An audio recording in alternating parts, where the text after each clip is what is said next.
This channel is made possible by viewers like you. My viewers, subscribers, and patrons greatly help to keep this channel going. I wouldn't be here today if it wasn't for all of you. Please make sure to subscribe so you don't miss any uploads. And if you'd like to go the extra mile, please check out my Patreon page. For just $1 a month, you'll get access to what I'm working on, previews of upcoming content, and even early videos, along with other tier options for those that are interested. Thank you, and now on to the video.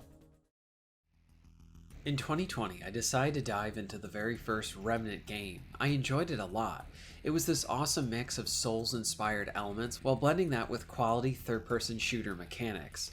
Two things made it very addicting. The gameplay mechanics were solid, but there was a great amount of progression that rewarded you for everything you did, and there was so much to do to improve your character. And as a plus, it was playable in co-op. So when the sequel was announced, I honestly didn't even pay attention to it from the marketing side of things. I prefer, if possible, to go into a game blind and just enjoy it as is, rather than getting caught up in the hype if I can. And I had a lot of faith in this developer that they wouldn't disappoint. Many of Gunfire's team worked on the Darksiders games before Remnant, and those more than earned my trust with this developer, along with the first Remnant being awesome and wildly underrated. 2 was probably going to be awesome as well, and I can say that only after playing it for a bit, 2 most definitely is just that.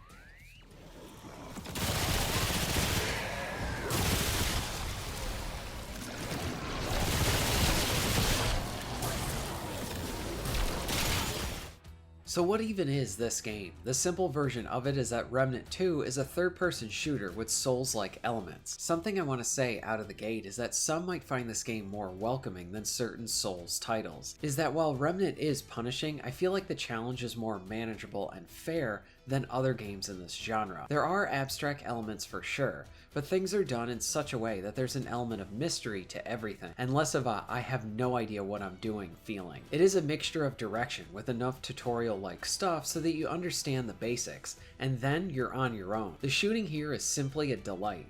The first time you're able to fire off your weapon, it's satisfying from the sound of your guns down to the impact of them. It operates how you would want a third-person shooter to be.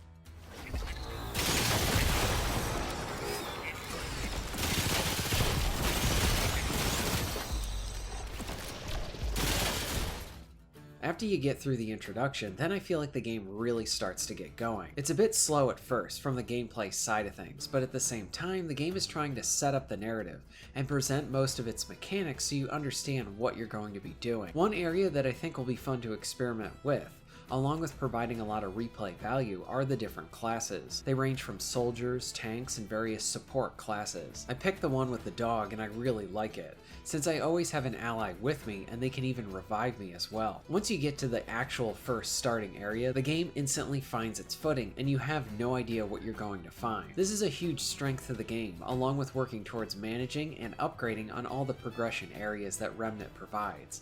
It feels like a large expansion in some ways, and I don't mean that as a bad thing. The developers stuck with what worked and seem to improve on that. I'm really enjoying it. Have you played Remnant 2 or even the first? Let me know your thoughts on them in the comments down below. If you're interested in being notified of new videos, please hit the subscribe button and bell. And if you would like to support the channel and get early access to content, please check out my Patreon. All of the links will be at the end of this video and within the description. And thank you very much for watching.